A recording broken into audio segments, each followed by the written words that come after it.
Untuk sekarang kita nanti akan ada talk show. Talk show dengan tema inovatif kredit scoring memperkirakan kelayakan kredit calon peminjam dengan data pribadi. Persembahan dari Center for Indonesia Policy Studies. CIBS dipersilakan. Langsung saja kita undang moderator kita, Mas Nidal. Halo Mas, Cek. apa Halo. kabar? Halo Mbak Deli, Ayo, baik, isi alhamdulillah dulu. luar biasa. Gimana kabarnya Mbak? Baik, alhamdulillah. Harus semangat karena nanti setelah ini mungkin ada penampilan dari Marcel gitu ya. Betul, sangat Oke. semangat. Nah, untuk talk show terakhir ini kira-kira kita ingin bahas tentang apa sih Mas Indal? Kalau lihat dari tema ini kan teman-teman bisa lihat tentang innovative credit scoring. Jadi teman-teman yang biasa dengan yang namanya P2P lending, buy now pay later, terus pinjol-pinjolan dan sebagainya. Sebenarnya innovative credit scoring ini salah satu industri yang menopang semua itu. Jadi kita akan mengulik hal-hal yang berkaitan dengan credit scoring ini. Oke, pastinya seru sekali ya. Oke, kalau gitu dipersilakan Mas Nidal. Terima kasih Mbak Deli. Teman-teman semuanya, suaranya mana? Selamat sore semua. Kurang semangat nih. Selamat sore. Baik, luar biasa. Semoga teman-teman semua dalam keadaan sehat, walafiat, dan tentunya bahagia, yaitu yang paling penting. Mungkin kita kenalan dulu ya. Kalau kata pepatah, tak kenal maka ya kenalan. Oleh karena itu, perkenalkan nama saya Muhammad Nidal, biasa dipanggil Nidal. Kadang juga diplesetin jadi Nadal, pemain tenis, tapi panggil Nidal aja. Saya asisten peneliti dari Center for Indonesian Policy Studies, atau biasa disingkat CIPS. CIPS tanpa H ya, nanti jadi kentang atau ciki. Saya di sini sebagai moderator juga untuk acara siang kali ini, dan ini merupakan acara sesi terakhir mini stage. Jadi diharapkan semua masih tetap semangat ya. Terlebih dahulu CIPS ingin mengucapkan terima kasih kepada para panelis dan juga seluruh partisipan yang hadir baik secara fisik maupun secara daring. Dan tentunya CIPS juga berterima kasih sebesar-besarnya kepada tim penyelenggara FECDI tahun ini, teman-teman dari Kemenko Perekonomian dan juga Bank Indonesia yang sudah mengundang kami sebagai mitra di acara fantastis ini. Kemarin-kemarin juga banyak sekali inisiatif yang luar biasa selama acara FECDI ini. Kalau tidak salah duanya ini adalah berkaitan dengan kartu kredit pemerintah atau kartu kredit Indonesia dan juga KRIS atau QRIS cross border. Jadi teman-teman sekarang yang di Malaysia yang mau belanja apapun itu sekarang udah bisa pakai KRIS Indonesia gitu. Jadi ini sebuah lompatan yang luar biasa. Semoga dalam waktu dekat nggak cuma di Malaysia tapi se-ASEAN dan eventually seglobal gitu. Ini merupakan sebuah karya bangsa soalnya, jadi kita harus tetap mendukung. Sebagai latar belakang singkat mengenai organisasi kami, kita kenalan lagi ya. Jadi Center for Indonesian Policy Studies atau yang disingkat CIPS tadi tanpa H, adalah lembaga think tank independen, nirlaba, dan non-partisan yang berbasis di Jakarta. CIPS mendukung reformasi kebijakan melalui penelitian dan analisis kebijakan berbasis bukti, yang disampaikan kepada lembaga eksekutif dan legislatif pemerintah Indonesia. Perspektif kebijakan kami didasarkan pada keyakinan bahwa hanya kebebasan sipil, politik, dan ekonomi yang mendukung tercapainya Indonesia yang adil, makmur, dan tentunya sejahtera. Kegiatan kali ini diselenggarakan dalam rangka peluncuran publikasi kebijakan terbaru CIPS nomor 57 yang bertajuk berkembangnya sistem innovative credit scoring di Indonesia, menilai resiko dan tantangan kebijakan. Sementara untuk acara ini sendiri bertemakan innovative credit scoring memperkirakan kelayakan kredit calon peminjam dengan data pribadi. Mungkin topiknya terkesan berat, tapi tentunya menarik ya kalau kita bahas secara santai, secara perlahan, tapi tetap ada seriusnya juga. Nah, sebagai informasi tambahan, seluruh rangkaian acara FECDI ini direkam secara online, jadi teman-teman yang kelewat bisa juga ditonton di websitenya FECDI atau di sosial medianya mereka. Jangan lupa juga di follow ya FECDI. Nah, sebelum kita masuk ke inti diskusi yang penuh daging dan jeroan ini, semoga apalagi di jam-jam rawan ini ya, siang menjelang sore ini biasanya udah nggak cemas atau tegang lagi, tapi udah lemes, ya nggak?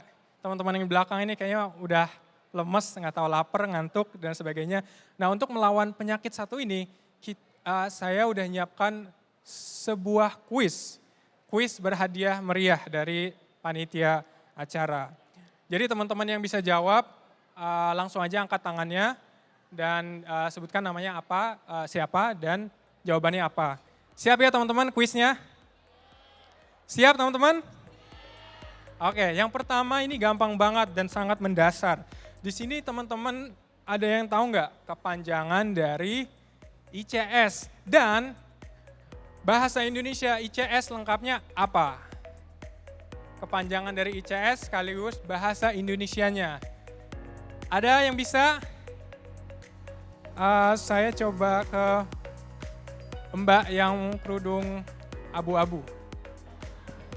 Silakan namanya siapa dan jawabannya apa?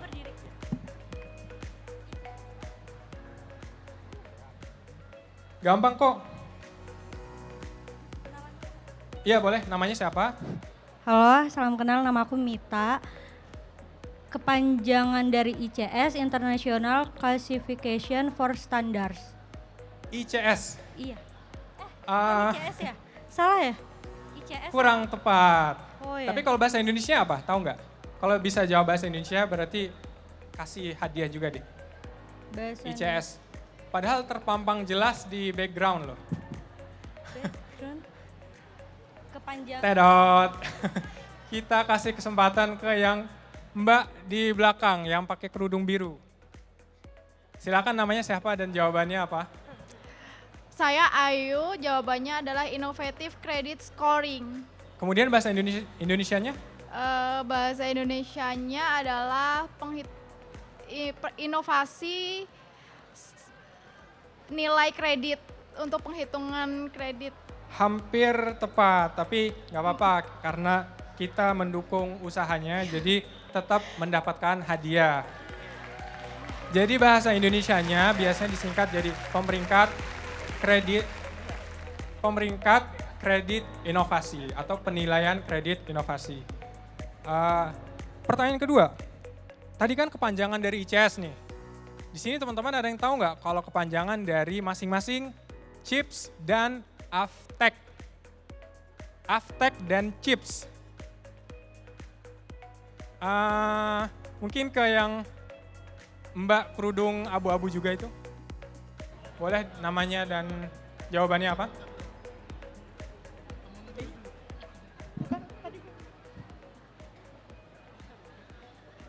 Nama saya Fatin dari UI. Kalau untuk AFTEC, Asosiasi Fintech Indonesia, dan untuk CHIPS, Center for Indonesian Policy Studies. Luar biasa, tepuk tangan buat Mbaknya. Betul sekali. Pertanyaan ketiga dan terakhir, ini masih hampir sama nih. Ada yang tahu nggak kepanjangan dari FACD dan sebutkan dua penyelenggara utama acara FACD. Ini banyak nih. Siapa ya? Mungkin Mas yang di belakang pakai kacamata batik kuning. Silakan sebutkan nama dan jawabannya. Ini kalau salah keterlaluan sih. Kau bisa. Ditonton nih. Oke baik, nama saya Mulyo. Tadi apa Mas? Ulangi. Kurang enggak? Lupa ingat. Kelewat. Enggak. Tadi kepanjangan dari FACD dan dua penyelenggara utamanya siapa? Dua penyelenggara utama Bank Indonesia dengan Kementerian Koordinator bidang perekonomian. Oke. Kalau FECDI Festival Ekonomi Keuangan Digital Indonesia. Mantap. Thank you. Luar biasa. Terima kasih Mas Mulyo tadi. Dengan ini berakhirlah acara ini. Maksudnya kuisnya berakhir. Kita masih ada kuis lagi lain. Tapi kita tanpa perlu berlama-lama lagi, tanpa berpanjang lebar, saya langsung aja izinkan saya mengundang narasumber guest star dari acara sesi mini stage terakhir ini untuk Mas Sidik Surya Semesta dan Mbak Trisha Wijaya, please come up to the stage. The floor is yours. Jadi Mas Sidik merupakan Wakil Ketua Departemen Inovasi Keuangan Digital Asosiasi Fintech Indonesia atau biasa disingkat Fintech, Aftek. Sedangkan Mbak Trisha atau Dr. Trisha merupakan Kepala Peneliti Bidang Peluang Ekonomi Center for Indonesian Policy Studies atau biasa disingkat CIPS. Keduanya nanti akan membahas lebih dalam mengenai topik menarik kali ini yaitu Innovative Credit Scoring. Saya izin duduk ya teman-teman. Oke. Gimana Mbak Trisha, Mas Sidik kabarnya? Sehat? Baik? Lapar? Semangat? Sehat, semakin semangat setelah dengar Nidal ngomong. Luar biasa. Mas Sidik gimana? Sehat kabarnya? Wih, selalu bahagia malah. Sehat ya? Mantap, mantap. Bahagia yang paling penting tuh. Iya. Oke, mungkin kita langsung aja nih untuk mengetahui lebih lanjut spesies atau makhluk asing yang bernama Innovative Credit Scoring ini. Kita akan mulai dengan pemaparan singkat dari para narasumber, kemudian kita nanti akan diskusi moderator ke narasumber, dan yang terakhir nanti akan ada sesi Q&A dan itu tentunya berhadiah, hadiahnya menarik. Jadi mungkin teman-teman bisa disiapin dari sekarang juga gitu, pertanyaan-pertanyaannya. To begin, mungkin kita mulai dulu dari Mbak Trisha ya, selaku salah satu peneliti yang menuliskan tentang makalah kebijakan terbaru CIPS ini yang topiknya juga sangat relevan yaitu Innovative Credit Scoring. Mbak Trisha mungkin boleh waktu dan tempat dipersilahkan Mbak Trisha. Ya, terima kasih Mas Nidal. Mungkin sebelumnya juga saya ingin disclaimer dulu lah ya. Maksudnya kita CIPS di sini kan memang lembaga independen, think tank, lembaga penelitian yang berpusat pada 3 sektor, agriculture, education, dan economic opportunities. Dan di bawah economic opportunities salah satu produknya adalah studi mengenai ICS. Dan di sini kita juga nggak ada endorse perusahaan apapun, kita beneran murni sebagai peneliti. Dan mengapa kita memilih ICS waktu itu kayak tahun lalu lumayan dilema pingin coba nelaah lagi topik baru. Kalau P2P lending pinjol udah bosan ya, udah kayak 3 tahun berbagai polemik dan berbagai challenge. Mungkin kita mikirnya mulai saatnya nih mikir lagi berbagai inovasi keuangan digital yang terbaru dan salah satunya yang mana yang secara jumlah lebih banyak dan pengaruhnya juga lebih signifikan untuk inklusi keuangan, dan disinilah kita menemukan Innovative Credit Scoring sebagai salah satu fitur inovasi digital terbaru.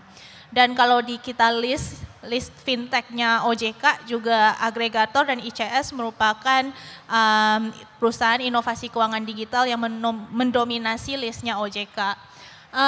Sebenarnya apa sih ICS itu, sejauh inovatif apa sih, dan credit scoring di sini maksudnya apa gitu. Seperti yang ditampilkan di layar, sebenarnya simple, ada 3 poin, yaitu yang pertama ICS itu untuk mengukur kelayakan kredit nasabah. Jadi teman-teman di sini perusahaan ICS bisa bantu mengukur kelayakan credit worthiness-nya teman-teman di sini, kayak mau Sultan apa gitu, konsultan apa gitu kan, titanium, premium. Mungkin kalau kalian sering ngelihat kayak di Grab atau di Gojek kayak untuk GoPay cicilan gitu. Kan biasanya ada muncul status tuh GoPay cicilannya layaknya 1 juta doang atau 10 juta atau mungkin statusnya udah Sultan. Atau mungkin di yang pakai XL atau Telkomsel itu juga ada statusnya kayak selamat Anda adalah pelanggan titanium atau apa. Itu bukan cuma sekedar label, tapi untuk bagi ICS itu adalah aset karena itu adalah di mana data dan credit worthiness kalian diukur, seberapa besar kalian mampu membayar utang balik atau seberapa besar kalian bisa mendapatkan akses keuangan dan juga bisa membayar kembali utang tersebut. Jadi ini lebih kayak masalah inklusi keuangan.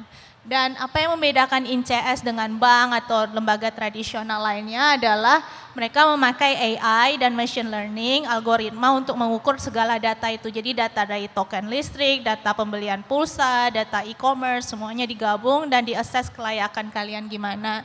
Dan yang paling terakhir dengan ini, walaupun kalian nggak punya kartu kredit kan sering tuh jalan-jalan ke mall, terus ada mbak-mbak yang nawarin mau nggak kartu kredit bank ini, tapi tentunya di saat kalian mau buka kartu kredit biasanya selalu ditawarin lagi kan ataupun diminta data tambahan, mbaknya pernah buka kartu kredit di bank lain nggak sebelumnya gitu. Tapi kalau untuk ICS ya nggak perlu worry untuk hal itu karena sekalipun kalian nggak punya kartu kredit atau data di financial institution yang terdaftar seperti bank, itu data kalian yang di e-commerce, di telepon, dan sebagainya, data alternatif kita bilangnya itu bisa dipakai buat nge-assess credit worthiness kalian. Dan itulah kenapa P2P ataupun buy now pay later memakai fitur dari ICS ini. Mungkin segitu dulu kali ya Nidal ya.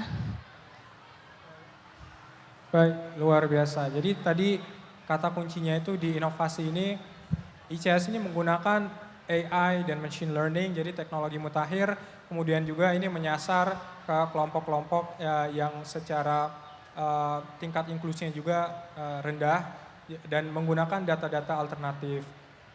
Mungkin kita bergeser ke Mas Sidik. Mas Sidik boleh dari perspektif industri nih, kira-kira boleh dibuat kita nih bedanya innovative credit scoring sama credit scoring yang tradisional tuh seperti apa? Soalnya kan apakah misalnya credit scoring yang biasa yang tradisional ini emang nggak menggunakan teknologi-teknologi seperti AI atau machine learning atau kira-kira bedanya apa nih biar teman-teman sekalian tahu semua di sini?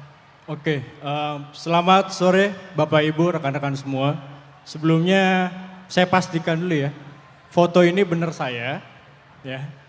Rambutnya memang agak berubah, jadi ini foto saya waktu masih era skolastik gitu ya. Nah ini era posmonya gitu. Jadi COVID itu tidak hanya mengubah pola masyarakat, gaya hidup masyarakat, tapi juga membangkitkan semangat aktivis dan rebelnya saya gitu ya. Jadi saya pastikan kawan-kawan bahwa itu adalah saya dan saya adalah dia gitu, supaya tidak bingung. Lalu menjawab pertanyaan dari Mas, memang ada beberapa perbedaan. Pertama, kalau misalnya untuk yang konvensional, dia akan narik data atau melihat dan menilai kemampuan seseorang untuk mendapatkan fasilitas kredit, dilihat dari segi kemampuan secara finansialnya, kemampuan untuk melakukan pembayarannya dari rekor riwayat kredit yang sudah ada gitu. Nah, masalahnya di Indonesia, data dari World Bank untuk 2022 itu untuk unbanked people itu masih ada sekitar 90 juta lebih ya untuk unbanked. Nah, itu tidak bisa agak sulit untuk mengakses fasilitas keuangan. Akhirnya berkembanglah teknologi, lalu ada yang namanya rumusan-rumusan algoritma yang diimplementasikan untuk mengakses kemampuan seseorang dan mengukur resiko kreditnya. Nah, kalau misalnya untuk ICS itu sendiri menggunakan data-data alternatif lainnya, benar apa yang tadi disampaikan Mbak Trisha gitu ya. Jadi dari data telekomunikasi, dari provider telekomunikasi akan melihat berapa lama seseorang itu menggunakan kartunya atau nomornya, seberapa aktif, karena itu akan menjadi penting ketika nanti pihak penyelenggara fasilitas keuangan untuk merich atau berkomunikasi dengan pihak penerima fasilitasnya gitu. Selain itu juga dari e-commerce. Dari e-commerce itu kita bisa melihat pola masyarakat, kemampuan dan daya belinya gitu ya. Itu menjadi penting gitu karena untuk fasilitas kita lihat ada tidak kemampuan seseorang untuk melakukan pembayaran dari sisi cash flow-nya ya. Dari sisi cash flow-nya melihat pola dan kecenderungan belanjanya katakanlah ya di e-commerce tertentu gitu. Nah itu juga menjadi pertimbangan-pertimbangan yang nanti akan di-assess melalui machine learning algoritma itu untuk mengeluarkan nilainya, resikonya gitu dari sisi credit scoring-nya. Gitu Mas. Jadi manfaatnya itu dari sisi penyelenggara jasa keuangan bisa memberikan data yang lebih jauh komprehensif untuk memitigasi resiko. Dari sisi user atau pengguna itu bisa menjadi alternatif untuk mengakses fasilitas keuangan. Karena dia yang tadinya dia tidak memiliki riwayat kredit gitu ya di data perbankan, akhirnya bisa menggunakan data lain untuk menilai kemampuan dia untuk mendapatkan fasilitas itu. Gitu Mas. Baik, terima kasih. Tadi saya mau follow up lagi Mas. Kira-kira dengan hadirnya innovative credit scoring ini apakah melengkapi atau mendisrupsi yang traditional credit scoring nggak? Kalau dari perspektif industri?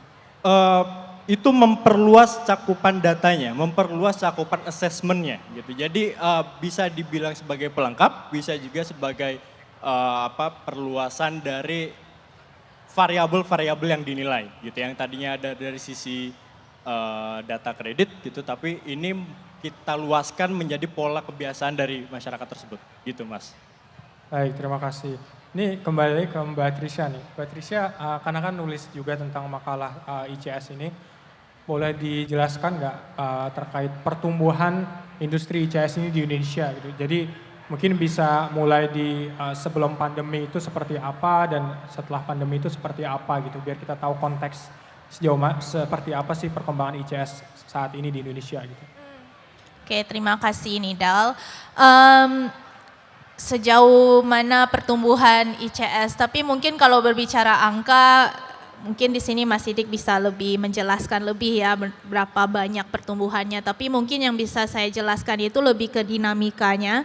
Karena kalau kita ingat lagi nih tahun-tahun 2016, 2017 kayaknya heboh banget gitu kan media, kayak banyaknya pinjol-pinjol ilegal yang beredaran, terus juga lumayan abusive ya behaviorsnya dalam pemungutan utang, pelanggaran data pribadi juga. Dan sebenarnya adanya regulatory gaps gitu dan juga adanya awareness juga nih antara pelaku industri kalau misalnya masalah pinjol ilegal ini bukan semata-mata karena regulatory loopholes saja gitu, tapi juga karena kurangnya infrastruktur kita, infrastruktur data untuk mengakses credit worthiness-nya masyarakat kita, terutama yang tidak ada akses bank, yang credit file-nya itu nol gitu loh, nihil di SLIC yang ada di Bank Indonesia atau OJK. Jadi karena itu disinilah mulai adanya opportunity, kesempatan yang growing antara pelaku industri dan kayaknya regulator kita juga lumayan cakap dalam mengambil kayak opportunities dalam kemajuan inovasi digital ini. Dan tahun 2018 juga OJK mulai mengenalkan regulatory sandbox di mana berbagai operator inovasi keuangan digital diperbolehkan untuk menguji produknya, inovasi produknya di pasar, dan karena itulah lahir yang namanya agregator, Know Your Customer, dan juga ICS juga atau digital dan sebagainya. Jadi ini juga merupakan salah satu bukti ya dari perkembangan inovasi digital di tanah air, dan sejauh ini seberapa besar pertumbuhan ICS tentunya besar karena kalau dilihat dari segi jumlah dan pendanaan funding mereka cukup yang top, dan mungkin untuk kadang dengar-dengar nih desas-desus dari industri juga kayaknya ICS juga salah satu sektor inovasi digital yang paling mature sekarang ini, yang sudah siap lah dirilis dari market, tidak perlu lagi bergantung dengan sandboxnya OJK. Dengarnya gitu, tapi mungkin Mas Sidik bisa confirmation letter. Tapi ini juga perkembangan yang sekarang adalah untuk khusus di tanah air kita di Indonesia, sumber-sumber datanya itu untuk penilaian kredit sejauh ini masih terbatas pada telekomunikasi, karena juga pengguna mobile di kita lumayan tinggi ya penetrasinya, terutama sejak COVID.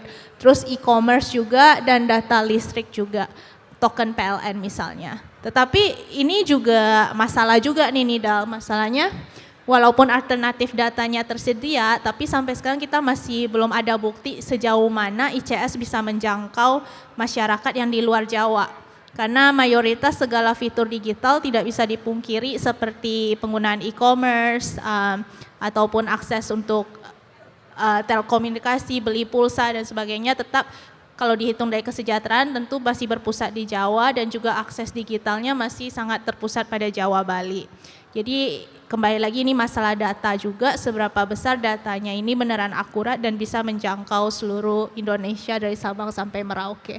Mungkin sekian gitu dulu kali ya. Baik, terima kasih Mbak Trisha. Kemudian kalau dari perspektif industri Mas Sidik, kira-kira melihat tadi kan sempat disentuh tentang tantangan ICS ya sama Mbak Trisha. Tapi kalau dari industri sendiri melihat peluang dan tantangan ICS ini seperti apa gitu di Indonesia? Oke, kalau peluang sih luas ya Mas ya. Kita lihat dari peningkatan dari sisi penyelenggaranya dulu ya. Dari sisi penyelenggaranya dulu 2019 untuk ICS itu hanya 9 penyelenggara di Aftek ya, yang terdaftar di Aftek.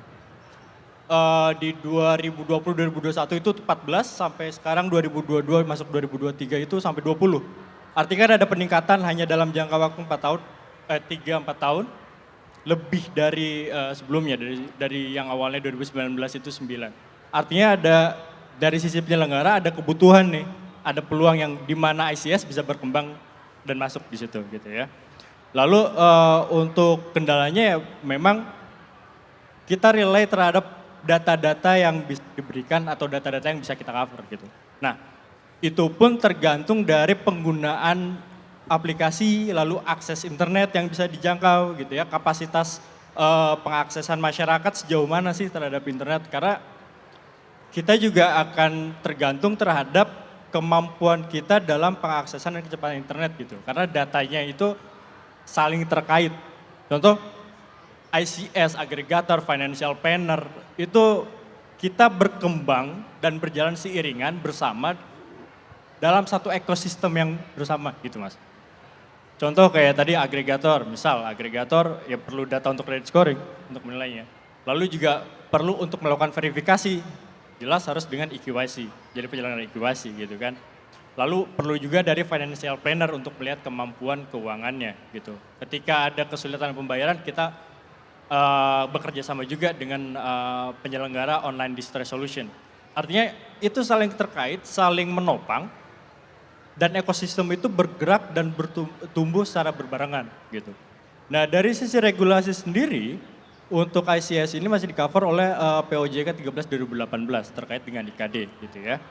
Namun memang ada beberapa yang belum tercover di dalam peraturan tersebut, sehingga Aftek dalam hal ini bersama-sama dengan penyelenggara lalu juga koordinasi dengan OJK mencoba untuk melakukan atau menerbitkan peraturan baru, baik bisa melakukan amandemen terhadap POJK nomor 13 2018 terkait IKD, atau menerbitkan peraturan baru yang mengcover tidak hanya ICS tetapi juga agregator lalu juga financial planner gitu. Karena ekosistem itu akan menjadi efektif dan efisien ketika payung hukumnya sudah ada gitu. Kita lebih mengcover untuk perlindungan terhadap penyelenggaranya dan juga untuk penggunanya gitu ya. Lalu terkait dengan perlindungan data juga ada undang-undang yang terbaru terkait perlindungan data pribadi gitu ya. Nah itu juga sama dari sisi ICS, di mana untuk saat ini kita Aftek juga dengan penyelenggara dan OJK juga sudah menyiapkan white papernya untuk ICS. Lalu juga kita sudah melakukan forum group discussion dengan OJK gitu ya. Itu juga terkait yang kita bahas adalah dengan pengaruh POJK untuk lembaga pengelola informasi perkreditan LPIP gitu. Nah di POJK tersebut memberikan opsi terhadap ICS ketika dia selesai regulatory sandbox, dia memiliki opsi untuk mendaftarkan diri sebagai LPIP gitu. Nah cuma itu menjadi pertimbangan kalkulasi bisnisnya dari penyelenggara, apakah ingin bergabung atau mendaftarkan diri sebagai lembaga pengelola informasi perkreditan atau tidak gitu. Nah itu kita menjadi ranahnya penyelenggara dari sisi bisnis, karena liabilitas tadinya kan harus dilihat dulu dari si penyelenggara gitu. Gitu Mas. Tadi emang ya yang saya tangkap juga ekosistem ICS ini sebagai industri data dan teknologi memang ditopang banyak oleh yang namanya ekosistem digital di kita, dan emang seperti kita tahu di sistem digital kita itu masih berkembang lah gitu. Tadi juga udah sempat nyentuh arah regulasi. Mungkin saya pengen balik lagi ke Mbak Trisha. Kira-kira kalau dari perspektif peneliti nih, yang neliti tentang ICS, kesiapan regulasi berkaitan sama ICS ini di Indonesia seperti apa gitu? Kesiapan regulasi ya, banyak nih Mas Nidal, tergantung mau nanyanya dari sektor mana dulu. Tapi kalau mungkin kita berbicara data dulu ya, karena after all ini industri memang backbone-nya, tulang punggungnya adalah data, baik dari segi konsumen maupun industri penyelenggara. Bagi industri penyelenggara, data itu adalah aset karena ini data yang bakal dikelola, diproses dan reportingnya itu adalah produknya company gitu. Tapi kalau bagi consumer juga datanya itu adalah aset tapi sekaligus liability karena walaupun data itu dimiliki oleh kita, ya contohnya kita pribadi lah ya, ada data di Tokopedia, di XL, di Telkom, ya maaf nih sebut merek tapi after all itu adalah ya data banyak yang memegang ratusan juta data penduduk Indonesia. Nah ini walaupun data itu aset kita, seperti misalnya kita nggak punya kartu kredit tapi pingin coba liburan lah pakai Traveloka gitu ke Bali tapi bayar nyicil 3 kali entar, tapi diperbolehin dengan sistem Traveloka karena mungkin kredit scoring kita bagus, boleh lah ya gitu.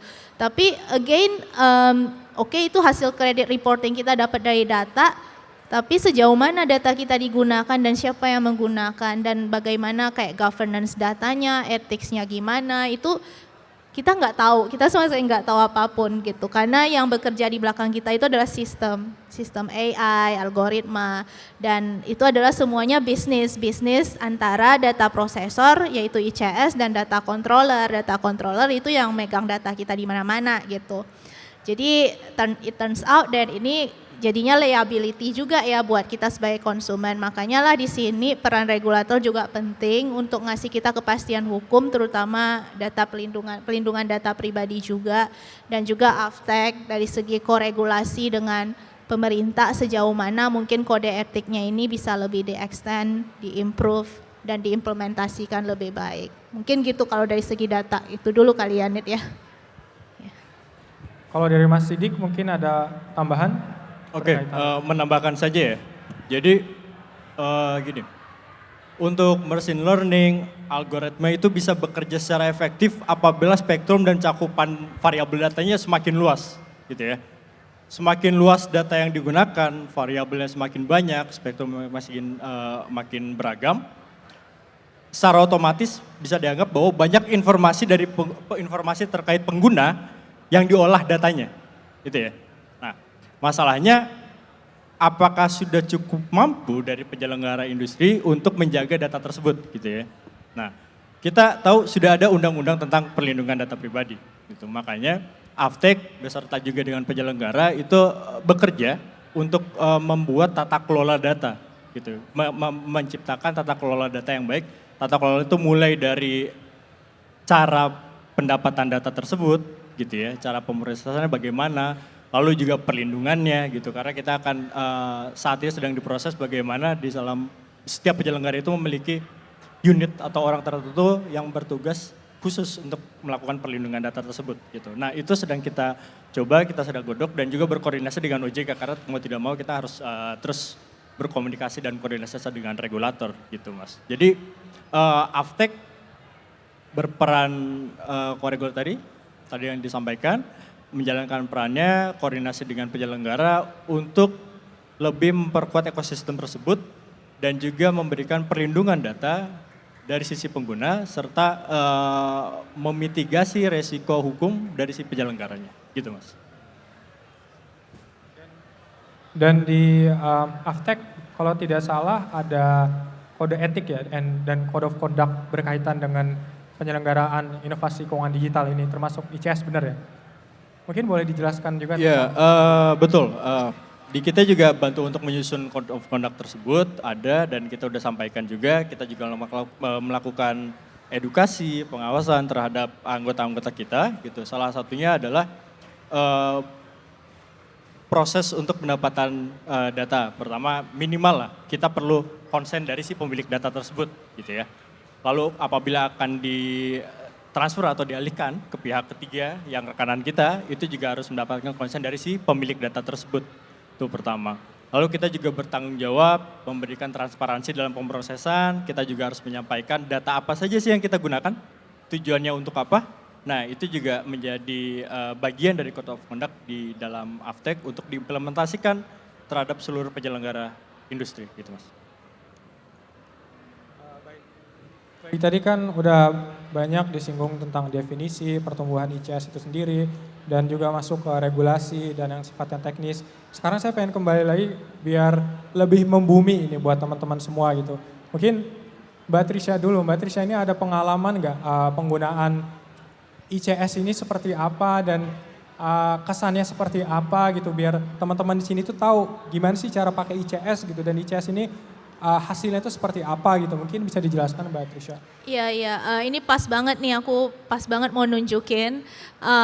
Jadi karena part of our research juga, pikirnya oh ya udah kita juga harus coba ICS sendiri nih. Walaupun sebenarnya secara praktis kita nggak bisa langsung nyoba ICS karena mekanisme di Indonesia itu masih B2B bukan B2C, bukan business to consumer tapi masih business to business. Jadi kayak misalnya kalau kita apply pinjol terus atau apply KPR atau apply KTA di digital bank itu kayak ntar credit scoring kita bakal diprosesnya itu melalui sistem yang di deal between bank sama ICS. Tapi ini aku iseng-iseng coba lewat agregator karena kayaknya bisa langsung coba tes gitu ya ICS-nya kayak gimana. Karena agregator ini adalah salah satu fitur di mana bisa membolehkan kita untuk terkonek lah antara data dengan salah satu fitur mungkin yang bisa kita gunakan kayak kredit, mau kredit, pinjaman atau investasi berdasarkan assessment credit scoring yang ada.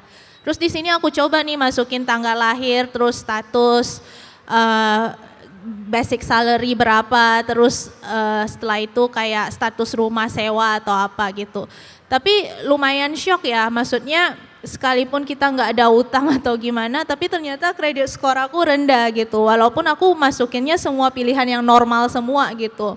Jadi waktu baca gini lumayan shock kayak, waduh kok jadi kayak gini sih, kok jadinya berarti aku, maksudnya ya aku nggak sultan-sultan banget gitu, tapi harusnya ya lumayan proper middle class, tapi kok ternyata credit scoring aku nggak sebagus yang aku bayangin gitu. Jadi ini mungkin kembali lagi yang tadi Mas Sidik bilang kalau after all ini bisa resiko bias juga, terus seberapa besar machine learning sama algoritmanya beneran bisa proses semua data yang ada gitu. Kan bisa jadi ya orang yang introvert atau apa yang kayak fakir wifi, karena aku pribadi aku lumayan fakir wifi nih, aku nggak terlalu beli pulsa juga gitu. Ya bisa jadi kayak data aku nggak kebaca yang sebenarnya aku bisa afford beli pulsa 200.000 sebulan atau gimana gitu. Jadi ya ini kembali lagi data dan ini adalah salah satu resiko yang tapi pastinya kita di CHIPS juga percaya kalau regulator juga pastinya sudah mulai menimbang berbagai resiko ini karena juga ada Aftek di sini yang lumayan aware juga kan dengan berbagai resiko bias yang ada. Mungkin gitu dulu kali ya. Ya, menarik ya ini. Sebenarnya teman-teman juga bisa coba ya layanan ICS ini dan tentunya ketika mau coba layanan ICS ini pastikan yang tercatat di OJK. Agar setidaknya data-data kalian tuh dapat dipertanggungjawabkan dan lebih aman lah. Soalnya memang ada beberapa penyelenggara ICS juga yang tidak tercatat di OJK dan tentunya artinya tidak berizin gitu. Itu yang teman-teman harus waspadai. Mungkin kita udah ada 2 pertanyaan terakhir nih. Kembali ke Mbak Trisha. Mbak Trisha dari riset makalah kebijakan ini kira-kira ada hal-hal menarik nggak tentang misalnya tata kelola ICS di negara lain gitu, ada contohnya nggak? Mungkin secara singkat boleh dijelaskan. Iya, kalau di Indonesia sendiri kayaknya kita oke lah kita mature dibandingkan, maksudnya sektor ICS dibandingkan sektor yang lain. Tapi kayaknya untuk penggunaan data dan bagaimana diaplikasikan di real industry itu masih sangat superficial ya, masih sangat terbatas. Kalau kita bandingkan dengan Western countries kayak US itu jauh lebih lebih kreatif juga penggunaannya. Tapi ini mungkin juga karena masih banyak sektor informal di kita. Kayak misalnya teman-teman sekalian mau ngekos di Jakarta, Bandung atau even like renting apartment. Kayaknya semuanya tuh gampang kan asal bayar, nggak akan ada kayak identifikasi past crime, criminal record atau past dari credit worthiness, paspor ataupun KTP dan sebagainya. Tapi kalau di negara barat itu credit scoring menjadi salah satu precondition untuk apply rental. Mau rumah bahkan kos pun juga share house itu harus ada credit scoring yang bisa nge-proof kalau bukan hanya kamu secara kredit financially stable tapi juga criminally kayak socially is a good person gitu. Dan hal ini juga sudah mulai diterapkan di China juga, kayak banyak juga credit scoringnya bukan hanya dari misalnya e-commerce Alibaba, tapi sudah banyak kayak pilot project di pemerintah China yang mulai di-combine dengan datanya pemerintah, seperti orang kayak buang sampah sembarangan, littering, terus nyebrang jalan dan sebagainya. Jadi ya we will see lah ya in the next couple of years kayak bagaimana industri ICS bakal berkembang dan apakah mungkin kayak Amerika bisa ada possibility data alternatif dan data tradisional mungkin sudah ada mekanismenya yang bisa mengenable ini dua jenis data lebih bisa terintegrasi dan diaplikasikan di sektor lain. Baik, memang kalau dibandingin negara-negara tadi contohnya mungkin negara-negara maju, kalau di Indonesia ini mungkin tahap ICS-nya masih dalam tahap perkembangan gitu, permulaan gitu. Jadi tentunya kita bertahap ya pertumbuhan ini. Terakhir nih buat Mas Sidik, kira-kira apa yang dapat ditingkatkan dari tata kelola ICS untuk memastikan ekosistem digital yang aman dan inklusif serta memungkinkan keberlanjutan bisnis terutama dalam ekosistem ICS ini sendiri? Oke, seperti yang tadi saya sudah sampaikan bahwa memang dari sisi Avtek sendiri mendorong untuk pengorganisiran terkait dengan tata kelola datanya dari masing-masing penyelenggara. Dan itu tidak hanya ICS tapi untuk seluruh anggota Avtek khususnya untuk ICS gitu ya. Karena banyak data yang kita kelola maka kita perlu ada jaring pengaman di setiap penyelenggara tersebut. Kalau misalnya tadi Mbak Trisha menyinggung penerapan di negara lain, kalau misalnya kita bandingkan di Indonesia ya mungkin bisa dikatakan Indonesia agak sedikit lambat ya. Contoh dari segi perlindungan data pribadi saja kita baru ada undang-undangnya di 2022 gitu. Anda bandingkan ke tetangga yang dekat ya, Singapura, Malaysia itu jauh sebelum 2022 itu udah punya mereka gitu ya. Dan kita aja baru ada di 2022. Kenapa itu menjadi penting? Karena industri kita relate terhadap data-data informasi tersebut gitu. Contoh tadi saya masuk ke dalam contoh yang tadi disampaikan Patricia terkait scoring kreditnya beliau yang agak rendah gitu. Mungkin karena kalau misalnya data yang kita assess itu sedikit variabelnya, maka ya nilai kredit scoringnya juga tidak terlalu bagus gitu. Tadi saya sampaikan bahwa algoritma itu akan berjalan efektif, machine learning itu akan semakin efektif ketika variabel datanya itu semakin luas gitu. Contoh, kalau misalnya yang disampaikan adalah data telekomunikasi saja gitu, maka yang akan dises hanya itu saja dan skornya mungkin akan rendah. Berbeda jika nanti datanya yang akan dimasukkan adalah data lain, misal untuk e-commerce-nya atau dikaitkan dengan data pajaknya, NPWP-nya atau dikaitkan lagi dengan BPJS ketenagakerjaannya, BPJS kesehatannya.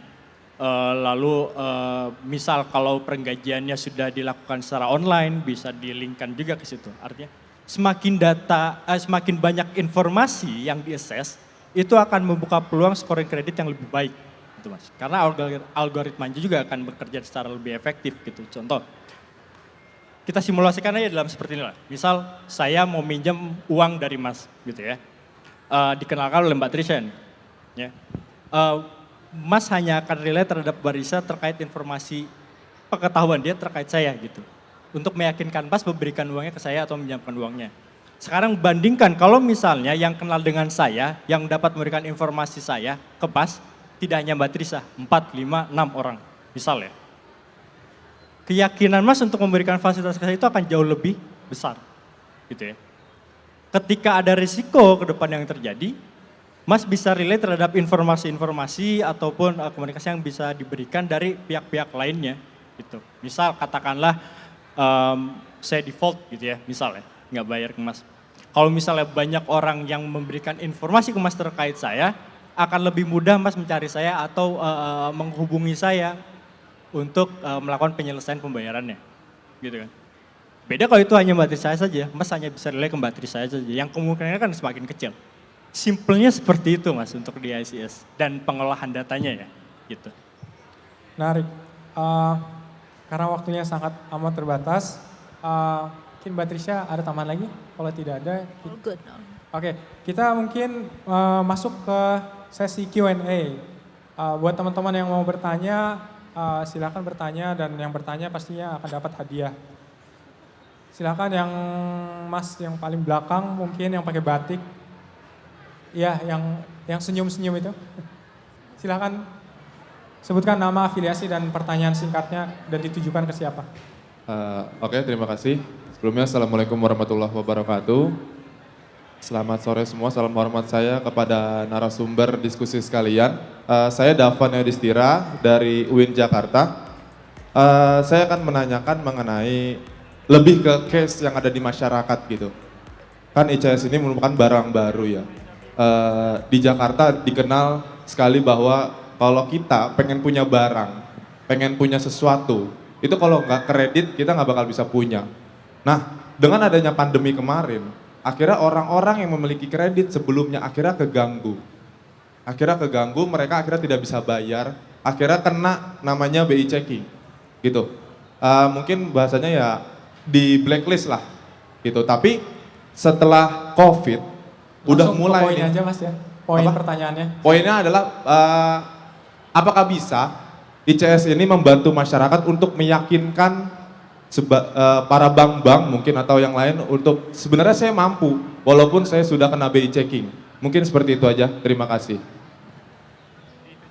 Ditujukannya ke siapa? Ya, ditujukannya kepada Mas Surya Semesta mungkin. Silakan Mas Sidi. Oke, Singkat.